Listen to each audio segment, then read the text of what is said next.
Good morning, church! Ayan, alam nyo ba kung ano yung lesson natin today? Ito na yung last part ng series natin for the Sermon of the Mount. Ba't natin palakpakan yung bawat isa sa patience natin? Ang haba!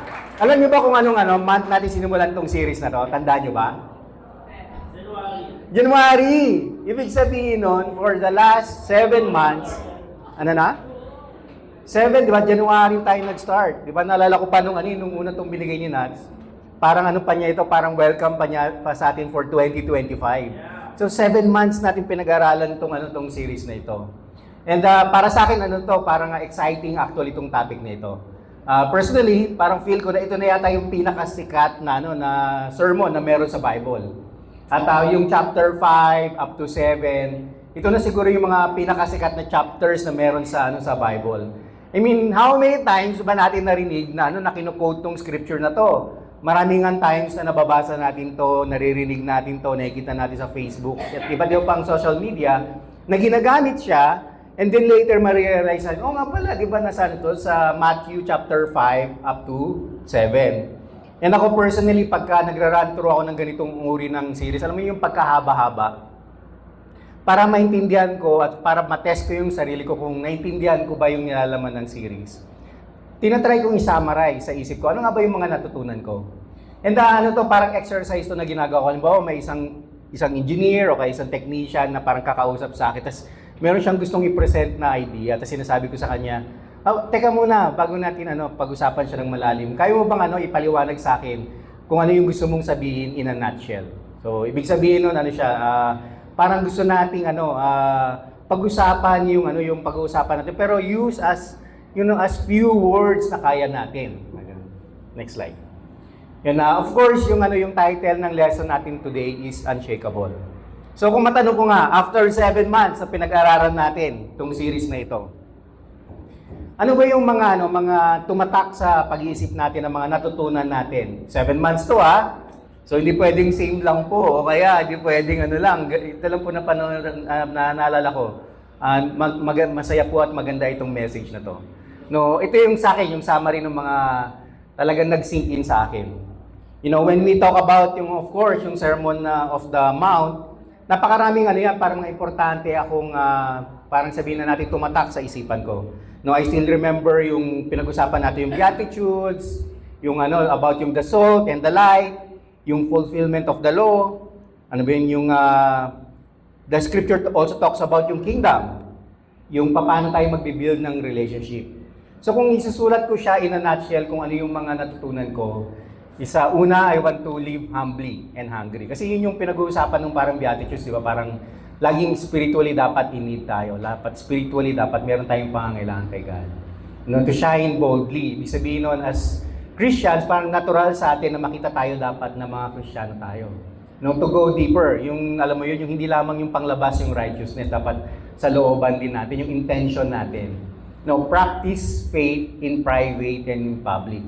Ibig sabihin, hindi lamang siya nakikita, dapat kahit walang nakakita, meron din dapat tayong opportunity to practice our faith. Yan yung mga binanggit dun sa napag-aralan natin tungkol about fasting or praying in private, to trust fully and judge wisely. And then last time, di ba, yung to choose the narrow path. O kaya gawin natin yung tama kahit na mahirap. Kayo ba? Ano ba yung kung ilalagay natin in a nutshell, pwede ba akong humingi ng list? Kahit isa lang muna. Doon sa series natin na parang pakiramdam natin, ito yung natutunan natin during yung series natin sa Sermon of the Mount. Dami nito, 7 months Lampas kalahating taon. Meron ba? Meron bang volunteer, maglalakas loob? Pwede mag-share ng isa? Muna kayong magturuan. Mag-volunteer na lang. Wala na? Come on, sige. Isa lang, nakatatak sa inyo. In a nutshell. As few words as you can explain. Ano yung natutunan ninyo sa series natin? Mahaba siya. Ulitin na lang natin. Wala ba? Taas na kamay. Abutin ng 2 hours yung lesson ko ngayon. Summarize ko to. Wala? Sige, si Derek. Sige, okay lang yan.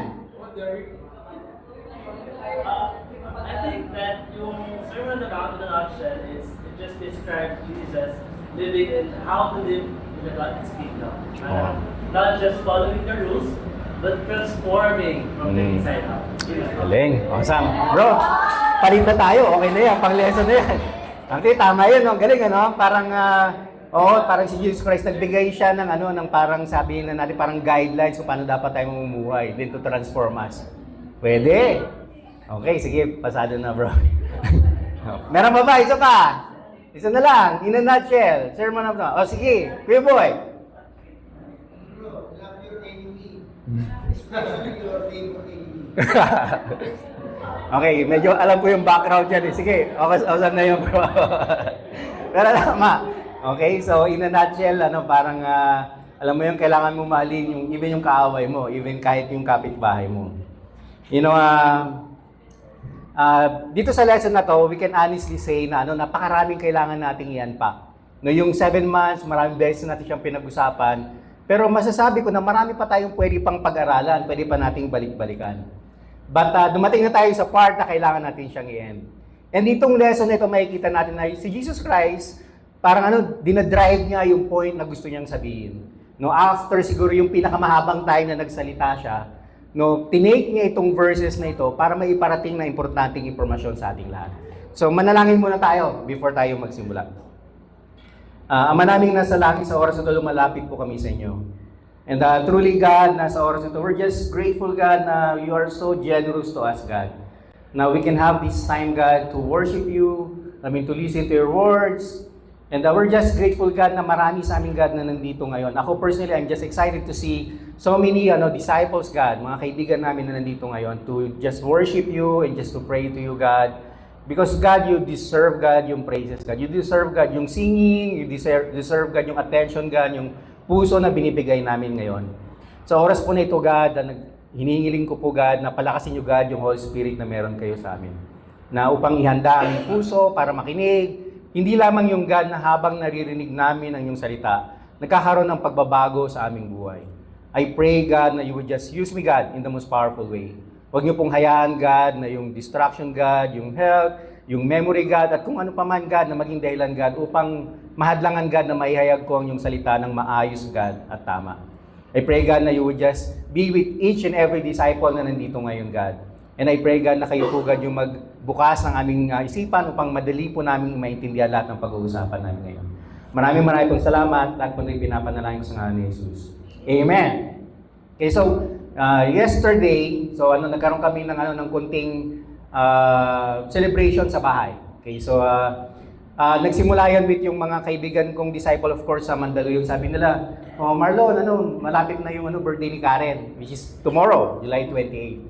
Sabi ko, hindi meron akong plan na. Sabi ko na ganun, sa bahay tayo magsi-celebrate. So, ginagawa kasi namin yun na pagka every month of July or kung anong month na marami magsi-celebrate, pupunta kami sa bahay or usually pagka ganitong month, hindi pa ganito kaulan, di ba? Medyo kakaiba ngayon, ang aga naging maulan. So, usually nagre-rent kami ng resort or something, tapos doon kami nagkakaroon ng gathering. So, sabi ko, today, at this month, sabi ko sa bahay na lang tayo, i-celebrate natin yung birthday ni Karen.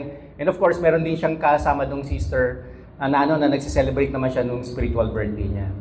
And then, of course, may ilang disciple na nakarating din from Muntinlupa.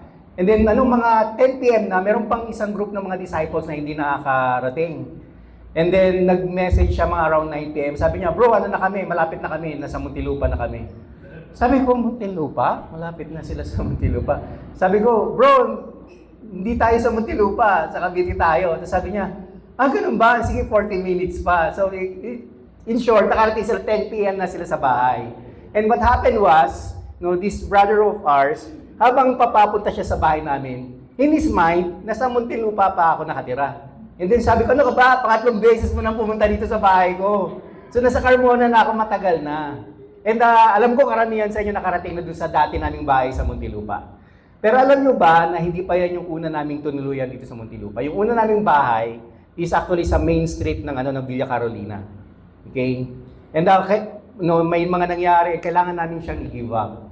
And what happened was, give up namin siya actually dahil may nakita kong crack sa wall. Diba? So, bakit give up yung bahay na may crack sa wall? After namin magstay doon sa bahay ng mga 2 taon, may napansin ako may crack doon sa gate namin. So, ang una kong gagawin dapat is ayusin lang siya, di ba? Kasi crack lang naman sa gate. Pero napansin ko yung crack na yon ay kakaiba. No, hindi siya yung crack na may biyak lang. Yung gate, tumaas siya, umangat siya ng konti. Kaya siya humiwalay dun sa bahay. So, ibig sabihin nun, yung crack na yon, parang nung tiningnan ko, hindi lamang siya superficial o mababaw lang. Tapos napansin ko, yung crack na yon hanggang sa sahig siya. Okay, so meron din crack dun sa may tapat nung flooring dun sa wall namin. And then na-realize ko, may crack siya kasi nagkaroon ng shifting dun sa foundation, okay, ng bahay na yon. And nasa Muntinlupa tayo, di ba? Nung time na yon, ano yung pinag-uusapan natin during ng mga time frame na yun? The big one. So pinag-uusapan na yun na baka magkaroon ng sobrang lakas na lindol. And natakot ako na nakatira kami sa bahay na kung saan merong sign ng foundational shift. Diba? Doon ko inisip na, naku, hindi pwede. Parang ito yata yung parang mga pagkakataon na magiging kwento na lang kami pag nagkaroon ng big one. Kasi pag talaga nagkalindol, feel ko na yung bahay na yon would collapse. Kasi wala pa nga nangyayari, nagkakaroon na ng shift doon sa pundasyon. May mga cracks na sa bahay. So in short, give up namin siya. And then, nung time na yun na na-alerto ako, I realized and I remember, 2,000 years ago, si Jesus Christ, meron din siyang same message na gustong i-emphasize. At ito yung scripture na babasahin natin. Yan. So yan yung crack. Hindi sa bahay namin sana lang yung sa Facebook. Okay, next slide please. So yung scripture natin ay makikita natin sa Matthew chapter 7, verse 24 to 29. Matthew chapter 7, verse 24 to 29. So babasahin ko siya. Yung first point ko is, obedience is the foundation. Obedience is the foundation. So babasahin ko siya. Sabi rito, therefore, so ibig sabihin nito, si Christ, nung after niyang sabihin yung Sermon of the Mount, parang sinasabi niya, oh, ito yung conclusion natin, ito yung gusto niyang i-drive na point. Everyone, so lahat ng tao nandun nung time na yun, who hears these words of mine and put them into practice is like a wise man who built his house on the rock. The rain came down, the streams rose, and the winds blew and beat against that house, yet it did not fall, because it had its foundation on the rock. But everyone who hears these words of mine and does not put them into practice is like a foolish man who built his house on sand. The rain came down, the stream rose, and the winds blew and beat against that house, and it fell with a great crash.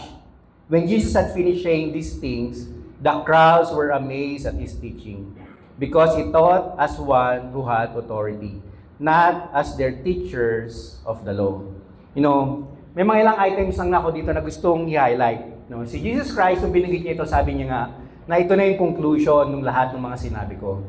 Sabi niya, no, anyone who hears these words of mine.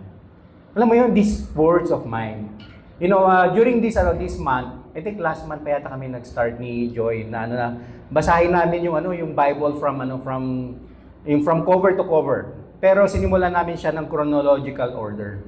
And habang binabasa namin siya, no, grateful talaga ako na meron tayong ditong series na to. Kasi imagine nyo pag nabasa nyo yung book ng Genesis hanggang Exodus, pinasa nyo na ba ng dire-diretso? Ang dami talagang mga chapters doon na matitest yung patience mo. Pero ang isang na-pick up ko during that time, si Moses as a lawgiver, no, meron siyang kakaibang authority habang nagsasalita siya. So galing siya sa Mount Sinai, di ba? Tapos bumaba siya, and then binigay niya yung commandment ni God, no, may tablet pa, may tablet na dati. Okay, so binigay niya yung tablet, tapos yung unang set kailangan niyang sirain, and then after gumawa siya ng bago, si Moses, he is the lawgiver. Kakaiba yung mga tao na nakikinig sa kanya, kilala ng mga tao na si Moses, siya lang yung kayang humarap kay God, at mula sa kanya, maririnig ng mga tao yung law ni God. Pero si Jesus Christ, yung authority niya ay kakaiba. Anong sabi niya? These words of mine. Hindi ito parang pangalawang transfer ng information. Yung ibinababa niya ay hindi lamang law na nagmumula kay God, pero sarili niyang salita. At sinasabi niya na ito yung fulfillment ng law na yon. At ang sabi niya, Pag sinunod nyo ito, lahat kayo napakinggan nyo, di ba? Pag sinunod nyo ito, you will be like a wise person. The scripture sabi niya, puts them into practice is like a wise man who built his house on the rock. Ibig sabihin nun, kung sinunod ninyo lahat ng sinabi ko, you are going to be wise. No, the rain will come, pero you will not fall. Next slide, please. Yung story o yung scripture na binasa natin, it has two builders. Di ba? Meron nung time na yun, I'm imagining yung crowd, napakarami nilang tao. Pero during that time, pwede nating paghiwalayin yung mga taong nakikinig sa dalawang grupo. Yung mga nakinig, at isasabuhay nila yung mga narinig nila, at yung mga nakinig na natuto lamang pero wala silang gagawin. Merong dalawang uri ng pundasyon dahil dun sa gagawin natin sa mga naririnig natin sa oras na ito. Merong isang storm na pareho silang tatamaan at meron lamang isang bahay na mananatili dahil yung isa ay bibigay dahil mahina yung pundasyon niya. Next slide please. Nung pag pinag-uusapan natin yung pundasyon mula dun sa scripture na nakita na binasa natin, malinaw na sinasabi doon na yung pundasyon ay yung salita ni Kristo, pero kasama din doon sa pundasyon na yun, yung obedience dapat na meron tayo. Maaaring sabihin natin na parang yung Sermon of the Mount, pagka pinakinggan natin mabuti, meron siyang one big idea. Ano yung one big idea na yun? Yung mahilig siyang mag-compare ng dalawang bagay. Binigay ko na yung isang example, di ba? Yung dalawang builder na pinagkukumpara niya. Pero makikita natin na sa buong course ng series na ito, kinumpare niya yung blessings, kinumpare niya yung curses, kinumpare niya yung pag-iimbak ng treasure sa heaven o kaya sa earth. Kinumpara niya yung true and false na prophets. Kinumpara niya yung narrow at saka yung wide na road. Ngayon, kinumpara niya yung dalawang builder. Ano itong idea na ito pag nagkukumpara tayo ng dalawang bagay? Bibili ba natin yung brand X o kaya bibili natin yung branded? Di ba? So, yung one big idea talks about choices. Di ba? Yun yung parang pinaka one big idea nito. Pag habang go through natin yung Sermon of the Mount, it talks about choices. Nilalatag ni Kristo kung anong mangyayari pag pinili mo ito. Nilalatag din niya kung anong mangyayari pag ginawa mo naman yung isa pa. Nung time na ito, naniniwala ko na yung puso ng mga tao, katulad sa panahon natin ngayon, their hearts are separated in two. Yung iba sa kanila, they are overwhelmed dun dahil sa napakataas na standard na meron si Kristo. I like it when I heard yung Sermon of the Mount. Tapos pinreach siya, tapos merong yung speaker sinabi niya, it's like imagining yung highest type of righteousness na kaya mong i-imagine. Tapos si Kristo, doon niya nilagay yung goal na meron tayo bilang isang Kristiyano. Through the scripture, ni-remind tayo na yung buhay natin, this is not parang competition kung sino yung may pinaka-patience na makinig. O kaya naman yung kayang matandaan lahat ng mga sinabi ni Kristo. Yung binasa nating scripture, this is not for scholars na kaya lang natin paulit-ulit na pag-aralan. O kaya naman hindi to something na dapat lamang binabasa natin sa theological school. Dapat isinasabuhay natin ito.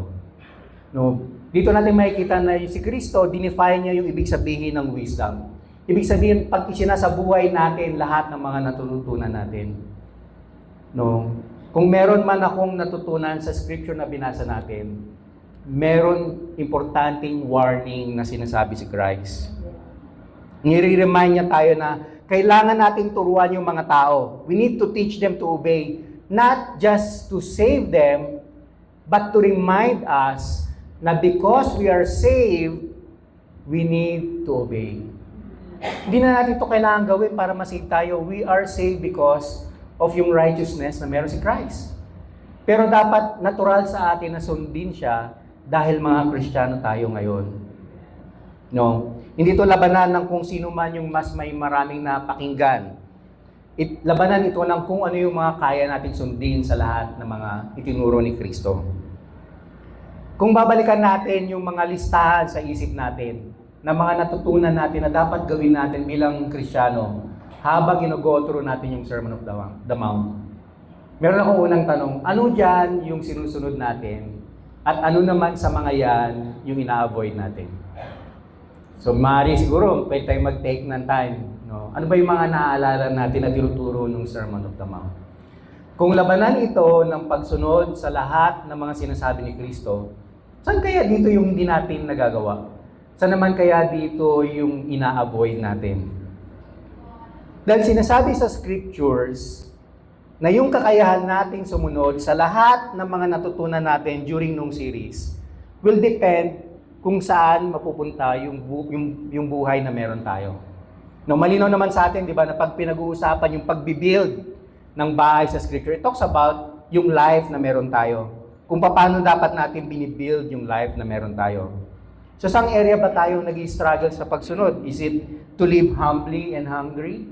No, to shine boldly, yung alam mo yun, yung parang di natin kailangan sabihin sa office mate na, actually, Kristyano ako, hindi lang halata. So, hindi ganon. Di ba? Sabi sa Scripture, no, we should shine boldly. No, that we should go deeper. Hindi lamang yung mga gawain, but yung intention dapat tama siya. How about this? To trust God fully. You know, lahat naman tayo, no, meron tayong pagkakataon na matitest kung ano yung kaya nating sundin sa mga to. Ako personally, it is this one. To trust God fully. Yung iba sa atin, to judge wisely. Marami sa atin judge. To judge wisely. To do the right thing, even when it's difficult. Mabibigat, di ba?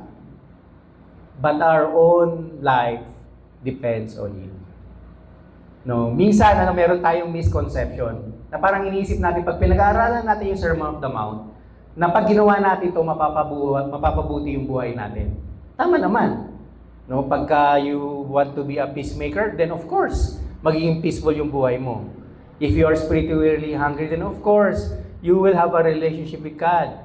No, if you want to live a life na alam mo yon, na malalaman ng mga tao na Kristiyano ka, then yung life mo will be an example sa napakaraming tao. Pero kung babalikan natin lagi yung tinuturo ni Kristo, ano ba yung conclusion niya? Lagi niya sinasabi dito na yung lahat ng sinabi niya ay para sa kaligtasan ng kaluluwa natin. Yan actually ang bottom line ng Sermon of the Mount. Yung mga tinuturo niya ay paraan para matest natin, makita natin kung nasan ba tayo spiritually. Maraming mga bagay dyan na magre-reveal sa atin. Maraming mga bagay dyan na magpapakita sa atin kung nasan tayo ngayon sa spiritual walk natin. Maraming bagay dyan sa mga teachings na yan na magre-remind sa atin na kailangan pa natin mag-grow, kailangan pa natin mag-build. Kailangan pa natin tingnan yung pundasyon na meron tayo. Nagbabago-bago ba siya? Nag-shift ba siya? Ina-accept mo ito ngayon, pero next time hindi? No, yung foundation na meron si Christ is all about that teaching at saka yung obedience na meron doon. Pag pinag-uusapan natin yung pagsunod kay God, pagsunod sa teachings na meron si Kristo, dapat nating maintindihan na yung foundation na meron tayo, not only will it be solid, but si Christ mismo yung magte-test. Which brings me to my second point. Next slide, please. Storm reveal what's hidden. Storm reveals what's hidden. Makikita natin ito sa scripture na binasa natin na si Kristo mismo sinasabi niya na hindi lamang tayo kailangan mag-build dun sa foundation na yon, na siya mismo yung magdadala sa atin dun sa testing na yon, yung storm na yon. Sabi rito sa Matthew chapter 7 verse 25 to 27, the rain came down, the stream rose, and the winds blew and beat against that house. Alam niyo kung anong meron dun sa isang storm na yon na mag-hit dun sa dalawang builder? And in reality, itong storm na to na mag-hit sa ating lahat, i-reveal niya yung weakness na meron tayo. I-reveal niya yung weakness na meron tayo. No, lagi yan, di ba, sa bahay natin, no, pagka tag-araw, no, wala tayo nakikita problema sa bahay natin. Maayos naman, di ba? Parang komportable naman tayo. Pero pag umulan, anong makikita natin sa bahay natin? Lalabas lahat ng weaknesses niyan, di ba? So, yung leaks sa ceiling, nandyan na. Parang okay naman yan dati at biglang ngayon, nagli-leak na. Kanina paglabas ko sa bahay namin, hindi gumagana yung kuryente sa labas ng bahay. So, ibig sabihin, may short somewhere doon sa bahay namin. Nung summer, walang problema yan. Pero ngayon, meron pala siyang weakness. Bahana naman yung garahe namin. So, ibig sabihin, may leak yun. Di ba? Ganun din sa atin. Kung meron mang kayang gawin ng storm sa atin, it is to reveal yung pundasyon na kung saan tinatayo natin yung bahay natin.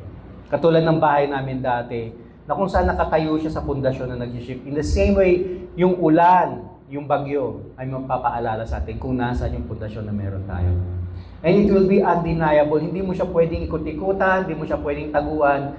It will be something bare na kailangan mo makita o maintindihan. Lahat tayo darating sa point na yan.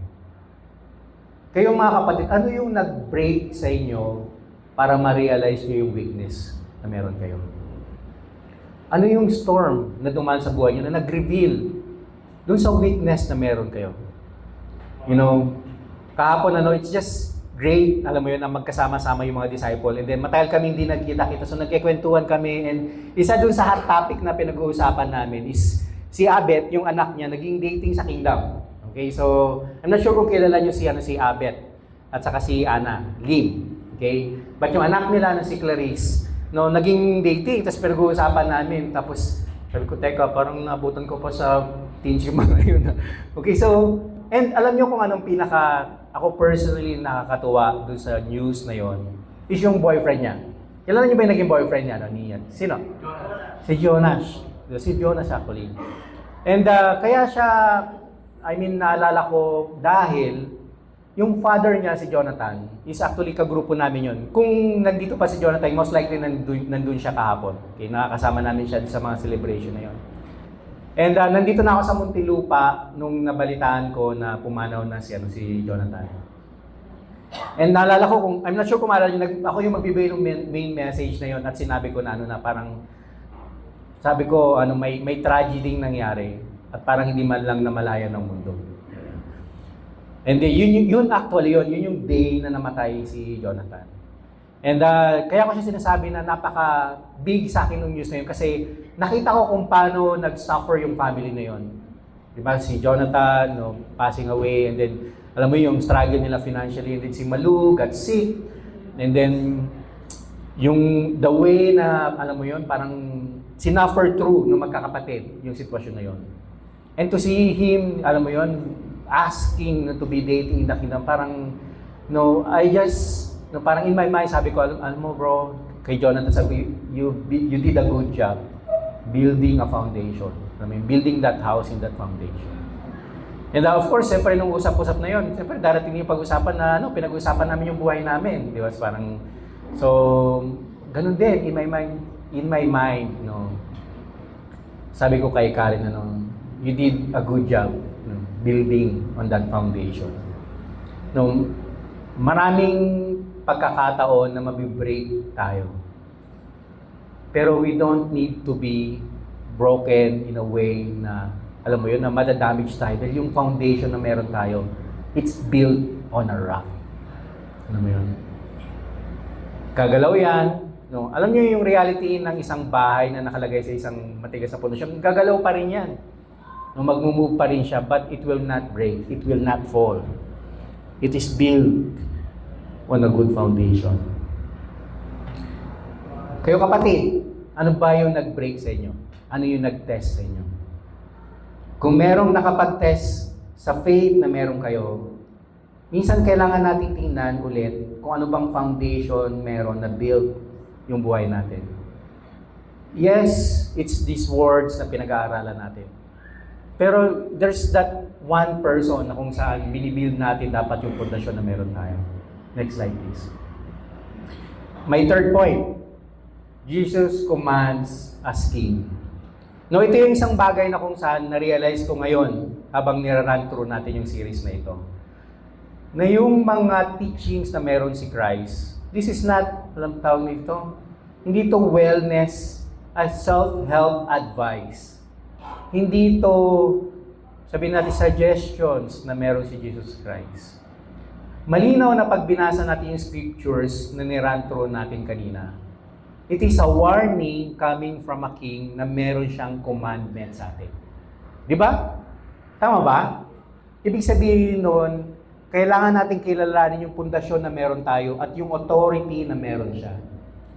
Doon sa scripture na binasa natin sa verse 29, the people were amazed nung narinig nila si Kristo. No, siguro malayong-malayo sa akin. Pero they were amazed. Siguro the way na pinili ni Christ yung mga words na sinasabi niya, maybe dahil yung truth na i-share niya. Pero kung meron mang nag-stand out, it is yung authority na meron siya. Sabi dito sa verse 29, because he taught as one who had authority and not as their teachers of the law.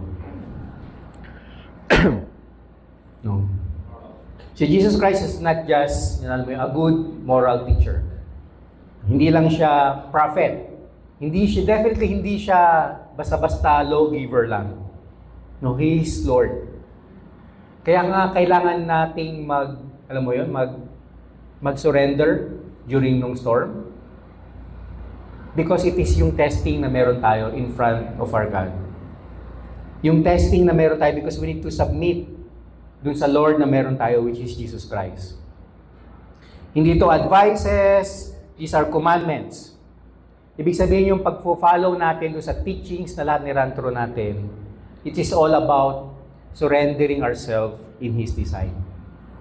No, marami doon sa lahat na natutunan natin na pag sa unang pagkakataon na narinig natin, hindi siya kaagad magsisink in ng maayos sa atin. Love your enemy? Paano yun? Paano nag-work yun? Ano mo yun? To be meek? Paano yun? Paano nag-work yun? Pero kung naiintindihan natin yung authority na meron si Christ sa buhay natin, then we will realize, we will accept, we will have that faith na sabihin, ito yung tama na kailangan natin gawin. Ito yung kailangan natin gawin upang makita natin na mag-submit tayo kay Christ at upang masave natin yung sarili natin at yung mga iba pa nating nakikinig sa sinasabi natin. Kaya sa oras na ito, gusto kong kausapin lahat ng mga nag-i-study ng Bible sa Muntinlupa sector. Okay lang ba? Naiintindihan ko na mahirap, alam mo yun, yung challenges na meron yung scripture. Kung nasan kayo ngayon nung 27 years ago, alam mo yun, lahat kami, dumating kami sa point na yan.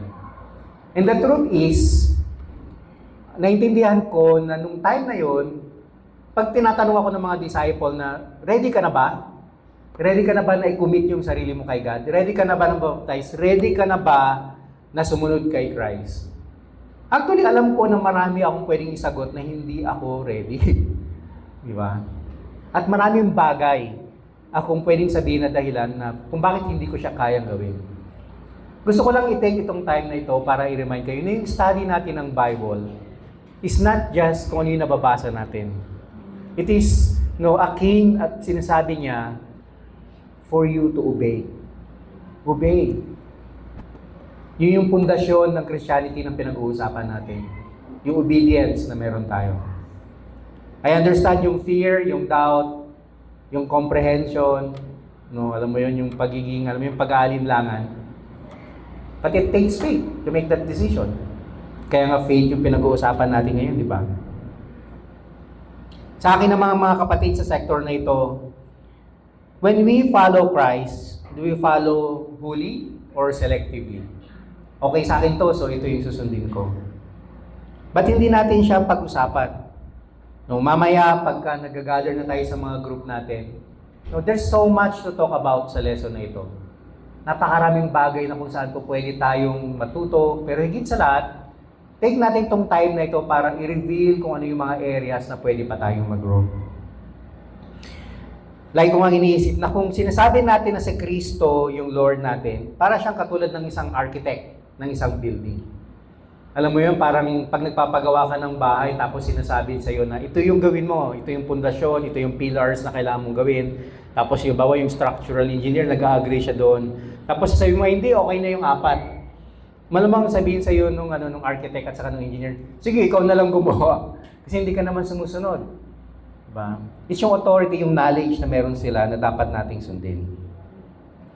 No, sabihin man natin lahat ng reason natin, but the truth will still hold. Hindi dahil parang uso siya ngayon.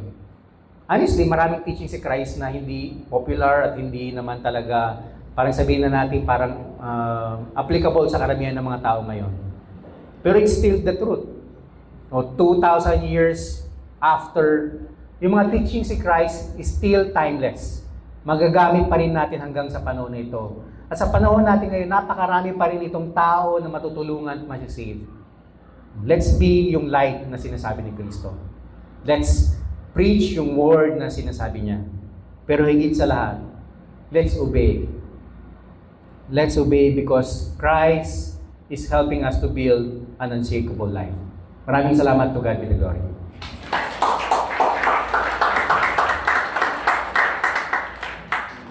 You know, in closing, gusto kong kunan natin ng picture. Sasabi ko tayo isulat. Kasi kunan natin ng picture. At sa mga small groups natin, ba't hindi natin siya pag-usapan? No, yung mga tanong na binitawan ko kanina. No, habang nag-gather kayo, no, parang quickly, no, in a nutshell, pero yung bang isulat yung mga nakikita ninyo, mga natutunan ninyo. Anong part doon, yung doon sa mga teachings na yon na narinig ninyo, pero you feel like pakiramdam ninyo parang hindi nyo talaga naisa buhay? Anong storm yung nag-reveal sa inyo noon? Bakit nyo nasabi? Bakit nyo nasabi na hindi nyo siya naisa buhay? Ibig sabihin nun, may nag-reveal. Ano yung nangyayari? Anong pangyayari yun? What weakness was exposed? Ano ba? Meron ba itong about weaknesses sa morality, parenting ba, choices for giving? What weaknesses was exposed during that time? Maraming salamat. To God be the glory.